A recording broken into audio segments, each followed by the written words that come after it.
Assalamualaikum warahmatullahi wabarakatuh. Selamat pagi. Jadi pada hari ini Ibu menjelaskan tentang materi selanjutnya, yaitu struktur teks anekdot. Strukturnya di sini ada 5. Yang pertama abstraksi, yang kedua itu ada orientasi, yang ketiga ada krisis, yang keempat reaksi, dan yang terakhir ada koda. Kalau misalnya yang abstraksi berarti dia itu di awal, biasanya bentuknya narasi. Pada suatu hari ada sebuah, itu namanya abstraksi. Jadi di awal ya, menggambarkan kejadian yang terjadi pada teks tersebut di awal tuh. Lalu untuk yang orientasi ini awal kejadiannya.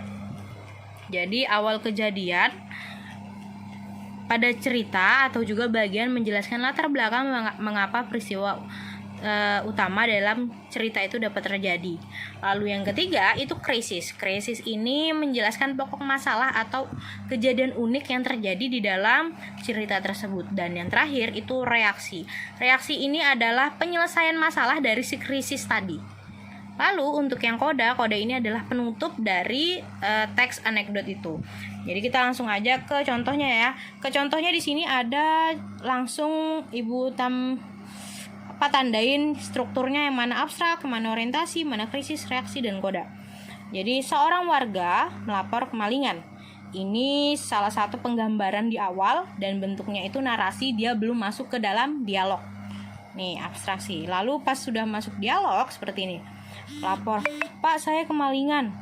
"Kemalingan apa?" kata polisi ya. "Mobil, Pak, tapi saya beruntung, Pak." Kayak ini orientasi. Ini maksudnya orientasi itu awal kejadian dari si abstraksi tadi, atau awal peristiwa gitu ya. Lalu untuk yang krisisnya di sini, jadi yang uniknya, "Kemalingan kok beruntung?" "Iya, Pak, saya beruntung karena CCTV merekam dengan jelas. Saya bisa melihat dengan jelas wajah malingnya." "Sudah minta izin malingnya untuk merekam?" Oke, jadi agak unik ya, dan juga bisa dibilang salah satu pokok masalah yang terjadi dalam teks tersebut.